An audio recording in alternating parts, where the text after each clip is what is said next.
Let's talk about rocks here for a minute. As you can tell from the striation of these different pieces of granite and marble, they have been meticulously picked to create a certain type of pattern.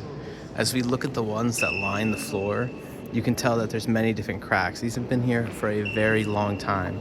Even at that, you can see a type of warping that occurs at the lower level. Additionally, these are giant marble slabs. These are huge. The force alone, in order to move these and place them in place, took lots of work. Now as we move our way up,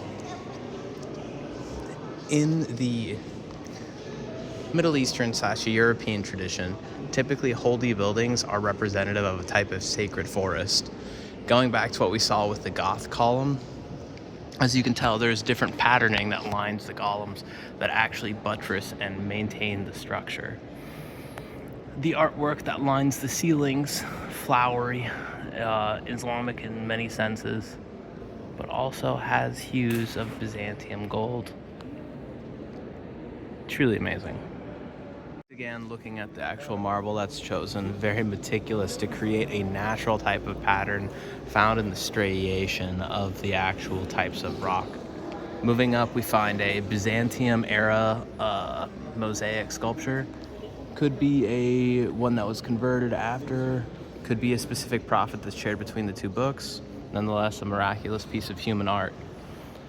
Going up to the archway structure, we can see that there has been some sort of damage. Could be earthquake, could be many different things. The overall structure is at least a few hundred years old. I think 1,000. I think it was 500, or even beyond that. And corrected, it is Emperor Alexandros. When observing ancient holy buildings, it's very important to remember the type of world that people occupy. For instance, if you were born in the countryside, you had no chance of an education, you came from generations of farmers, and you grew up in destitute poverty, and one day you made a journey into the city, and you're used to living in a very basic area. Imagine that you walk in and you come into this place. Okay. And here's the OG himself. Displayed on his sides is actually some of the patrons who helped create it. So if you can tell in their hands, they're holding either a satchel of money that they're giving literally to their god. Another thing that I thought was interesting is if you look at the rock formations above them, that they chose to have one descending and ascending. Mother Mary tends to represent earthly connection in some senses. There she is behind the veil, probably to protect her from specific types of light. Jesus at her, that's directly over the vestibule as well. That was interesting. So here's a door that it's an entranceway. I believe that's Peter Prophet. That's the big boy himself. And there's Ma right on the side, knowing that she has to sacrifice her only son.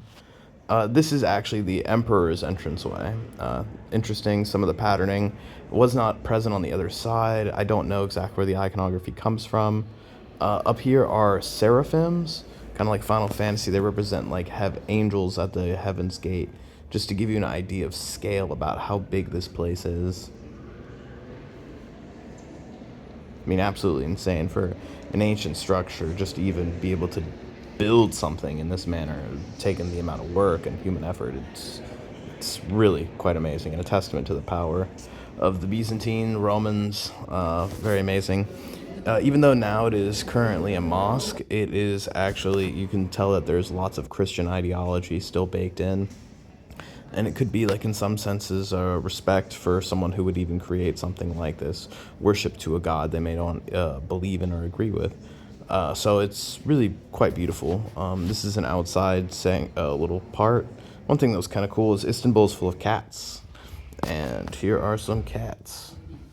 I will frequently go hello, Habibi, trying to get their attention. It's worked one time. Habibi. I loved it.